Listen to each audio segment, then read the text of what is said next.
welcome to the RotoWire Fantasy Baseball Podcast for Tuesday. That's April 6th. I almost wanted to say March, but I caught myself April 6th.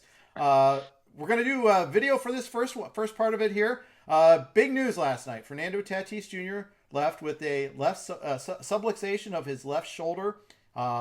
It's not a dislocation. Will Carroll was making a point on his Under the Knife newsletter that there's a difference between the two.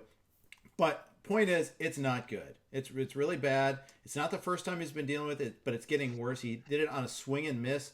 Was in an agony, left the game. He's going to have an MRI today, Fred. It's not looking great. Even if he doesn't need surgery now, it seems like it's just surgery delayed, not surgery denied. Yeah, it seems like that's a possibility, which is, I'm interested to see the route that the Padres go in, because like they really are going for it this year. That being said, they have him signed to such a long-term contract that, like, if this has to happen, you know, I don't know. Maybe, like, we'll see. I've seen people saying 4 to 6 months with surgery, which at that point is a drop. I've seen people saying that I saw someone say that Adalberto Mondesi missed 4 to 6 weeks or 6 weeks or something, 6 weeks or something like that with this injury when he didn't have surgery, when he put it off. We're just going to have to wait and see. We joked before we started recording that they'll probably announce the time he's going to be out as soon as we finish recording. But for now, it's just a total hold, right? I mean, if he's out if he's out 6 weeks, he's such a good player. You hold him everywhere. Even if you only have 2 bench spots, you hold him. That's right. And actually, especially if you only have 2 to 3 bench spots, because that means everybody's going to be shuffling in guys, and that your cut has to come from your active roster. That's all there is to it. To maintain a healthy active roster, that's the way you do it. You don't stash someone else, you stash him. That's your stash. Yeah. That's all there is to it. And clearly, you wait until there's the official announcement. If they're doing the MRI today, today's Tuesday, they don't announce until Thursday. Maybe they say, well, we want to wait another 2 weeks to see the swelling goes down. Okay, you wait 2 weeks with them. Yep. That you can afford to do. If you're in the NFBC, especially if you got 7-man benches, you can still afford to wait on that a little bit more. Obviously, if in IL league, then you just stash them on your IL. No doubt about that. Here's where it gets interesting. Say you're a contending team in a keeper/dynasty league, and Tatis is one of your building points. I may be talking to one of my colleagues, Doug Dennis, we'll call him, in the XFL, who's got like 17 great shortstops and just traded away Bobby Witt in a win now mode. I think he's got Tatis in that league, and he's got him like stupid cheap too. What do you do in that instance? Do you try to trade? You know, what would you need to come back to you if you're in a win now situation, and you've got Tatis as one of your building blocks? You know someone's going to trade for him in a dynasty league. What do you need to get back for him? Yeah, I could see that. Like, I guess if you're hypothetically in Doug's position, you could right. I would wait. If it's the 4 to 6 weeks, I'll hold off because he's so valuable in a dynasty. But you're right. If you think you could win this year, how about this? Let's say you think you can win this year. You don't. Let's say he gets ruled out for the season. Would you trade him for, say, like a Kyle Tucker? Really good young player, not Tatis good, but really good, and would be like you're getting a second round type player for this season and a keeper, but for the rest of it's a no-brainer. I would easily do so. Yeah. So and if you're a weaker team in the league and you have Kyle Tucker and you're not going to make the playoffs, you're not going to win your league this year anyways, I think you'd easily do the same deal, because next year, I mean, and beyond, I think you will want Tatis over Kyle Tucker by a fair margin. Yeah. And so, and to give more background, Doug got Tatis as a minor leaguer. So his salary only goes up $3 every year, and he's at $7. I mean, that's a ludicrous deal.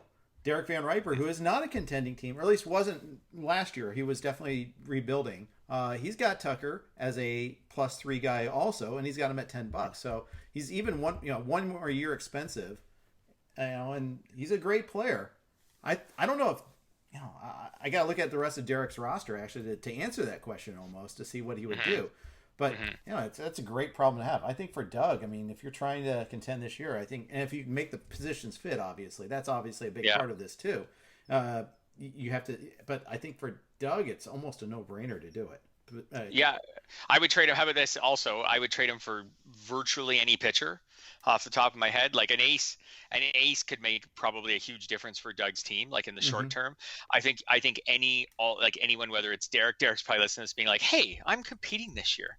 But anyone who's decided they aren't going to be able to compete this year, if you have an ace type pitcher on your roster, the reliability in the future of these ace type pitchers is so up and down that like, would you trade? How about this one? If let's say Derek hypothetically had Shane Bieber, would you trade Shane Bieber for Tatis? I think you'd have to. Yeah. Like, as good as Shane Bieber is, and he's in his 20s, I get like he's like in a keeper. Everybody would rather have Tatis, and I mean he should bounce back from this shoulder injury. Like if he has to have surgery, you'd for sure trade any of the 30-something pitchers, right? DeGrom, whoever, for him. So let me ask you this from another standpoint. Okay, not in a keeper league, but as a standalone league, you don't have news yet. You got a chance maybe to see if someone wants to take a chance on him coming back. What would it take for you? If you're the Tatis buyer, what would you be willing to give up to take that chance? Yeah, that's an interesting question. So I'm going to say that if I was that's tough, eh? If I was a Tatis buyer, I would have to be trading from an area of strength.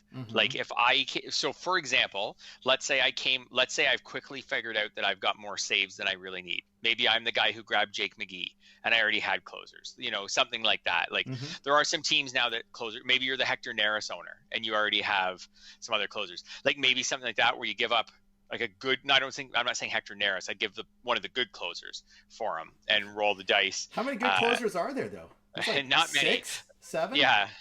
Like, let's just say you had two close, like, I don't know. Let's say you had Neris, Jake McGee, and Raisel Iglesias. Would you give up Raisel Iglesias for Fernando Tatis on the chance that you just traded your it's only 2 weeks? That's only 2 months or something like that. Yeah. Something like that. I think I'd go even lower. It'd have to be lower than that. Or if I felt like I had a surplus of starting pitching, would you give up like a Sandy Alcantara or something like that?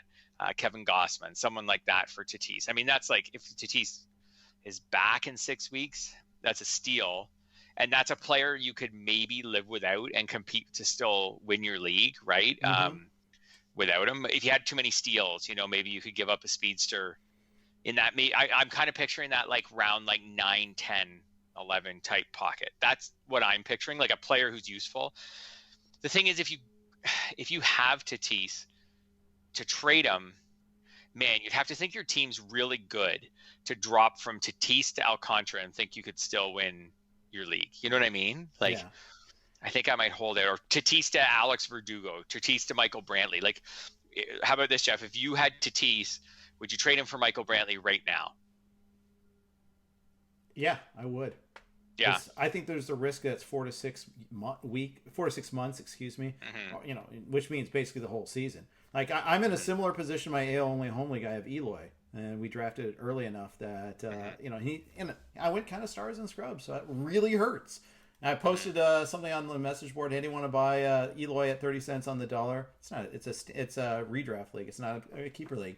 Crickets. No interest. No response. It's also punitive because we only have 3-man benches. So you're like, why would I? Why do I want to stash him all that time? It's really difficult to do. It's really hard to pull off. I'm probably going to end up dumping him. And then someone else will pick him up on the cheap later on if he comes back. And that's the nightmare is he comes back in 3 months and is good. And but then again, those spots matter so much. Yeah, they do. I think in every keeper league, it's so much easier to trade him in a keeper league just because of the varying positions of teams. It's also so early in the year. So I don't know if you've talked about this on Sirius or anything earlier today, but I can't think of a time where a top 5 pick was lost for the season in the first week. Like we're not even a week in. If he ends up having surgery maybe for the season, like I can remember lots of good players like Eloy this year, but I can remember lots of good players being hurt early in the year. Syndergaard last year for people who drafted him, before the lockdown and everything. But I can't remember like Tatis was like a top 5 pick. Some people took him first overall in the leagues this year and potentially lost for the season. And we didn't even you didn't even get a week. You got I think it's it's almost always a pitcher that gets knocked out this quickly. It's very rare for a hitter an elite hitter to be knocked out this quickly. I mean, it happens once in a blue moon, but yes. Yeah, this is pretty rare for a hitter to have a season-ending thing like this so quickly. But if it is season-ending, which we haven't gotten, by the way, we're kind of assuming worst-case scenario here, or at least operating under that there. But yeah, you have to think of these scenarios. You have to act quickly. Good thing is you know how to trade, so you'll do that. If NL Towers is where you have Tatis, right? That's the only spot, possibly the worst spot. Probably. Are you going to try to trade him, or are you just going to cash him in for the fab back? So the fab, I do think. So the rule from Tout that I probably like the most in comparison to any other league I play in is that you can sell him back. So I spent 38 when we drafted, and so I can get $380 back if I sell him back, which is a lot. It's not as usable in an NL only as it is, in a mixed league. In a mixed league, I could do a lot of things with $380 over time, like get really aggressive for a while. And in an NL only, there's not as much coming up, but yeah, so I'd have to get more for him because I can get $380 for him. So, like if there was no Fab reclaim, would I trade him right now for just like a Tyler O'Neill or someone like that who's not like maybe not like a bit of an upside guy or something, maybe, right. But I wouldn't pay $380 so for Tyler O'Neill and the chance maybe that Tatis I'll get good news. So I'll probably just end up selling him back and then going from there. But there's nothing on the waiver wire right now to replace him. At least I'll be able to be the guy who gets aggressive when prospects are called up, right? Or at the trade deadline. But that is a long way away. It's much. So I did a long time ago. Remember the year Buster Posey broke his leg at home plate? Oh yeah. I had him on my tout team, and I did win the league that year. But I was able to, and selling him back was a big part of it. Like I was able to get, I don't know, 200, 250. I spent about $20 on him. So I was able to get a lot back for him and then reinvested other places. I found a cheap catcher. It was AJ Przinsky. I can actually remember. Yeah. Who hit for a bit of average. He was fine. He was serviceable. And I managed to overcome that. I think that was in May when I lost him. Right. So. Well, and especially like you said, right before a trade deadline. It's a sad day. I'll just wait and see. Yeah, I was going to say, just if it's right before the MLB trade deadline, then you're getting something big coming over too. Yeah. I think that's actually kind of a big part of that too. So anyways, he wasn't the only injury last night. The other one that I think we need to talk about is Cody Bellinger. We'll see how bad his calf issue is. He got spiked running to first base, sore left calf. We haven't seen any update on that injury just yet. Calf injuries always scare me. I know, anybody in Toronto, they hear calf or quad, they're like, Josh Donaldson, run. But, they probably don't do that. I might be in Minnesota, they do that now too. Yes, that's right. But that's a concern too. And so you kind of look out for Bellinger, who's off to a bad start, 211, no homers yet, although it should have had a home run opening day, as we all remember. But instead, that was a single with two RBI, should be 3, but he's not off to a great start. And now we've got this injury as a possibility. Yeah, for sure. All the news seemed to be good. I mean, it's the Dodgers, so he'll get today off probably because that's just what the Dodgers do. Like They might have got today off anyways because they rest everybody all the time. Do. Yes, that's right. So he'll get today off. They said he seems fine. Chris Taylor's day-to-day too. They'll have like a slew of former MLB All-Stars to replace them all because that's how deep the Dodgers roster is. But I'm not worried about him yet. There was some bad vibes with him late in spring training. I did feel like his draft value was dropping. You had some reservations about picking him up. Yep. And I felt like that was starting to spread to some more people where, they just felt like coming off the shoulder surgery and the delayed start to spring training and his career, he's kind of up and down from one year to the next, that maybe this wouldn't be his best year. So we'll wait and see. Yeah, that's right. I think that's right. We won't do the whole buy sell analysis with him. Just keep a heads up on that. And the fact is, the Dodgers have Edwin Rios, so they can play in there. Although he can't really play outfield, but they want to get him some time at first base. They could do that. They can mix and match. Point is, AJ Pollock doesn't have to look over his shoulder for playing time as much. I think that's one thing. He's been a guy that's been missing out on some playing time. Mookie sat a day here and there. Chris Taylor, who also got banged up in that game, can also play the outfield. If both Bellinger and Taylor are out for multiple days, then you may have to see a roster move just in that an outfielder. That's one thing you might see about that. Yeah. Speaking of Bellinger and what you just said, I don't think, is there any sort of, okay, so beyond a closer or an injured player, like, is there any sort of a bad start by now that could actually change your value on a player? Like even the guys who have no hits, like through like 4 games or something, like beyond, like I say, beyond an injury or a closer blowing a save, is there anything by now that would actually, like, say, I believe Keston here is still hitless, has like strikeouts in half his plate appearances, but it's only been like 4 games. Is that, would that be enough to make you drop your valuation of him? Well, I already kind of did. I was under the under the assumption that we don't need another hero, and so I do not have him anywhere. Sorry, anything to force No, that the was joke, good. That's right? good. That's good. That was good. Thank you. But it's because of the strikeouts. They were so Yeah. pronounced last year. And he's got, you're right, 8 strikeouts and 16 plate appearances. Is that good? No walks, no hits. Yeah, not great. Not great at all. He's been hit by Yeah. one pitch, but he's really struggling. He's going to sit tonight's game against the Cubs. At least not. He's not going to start.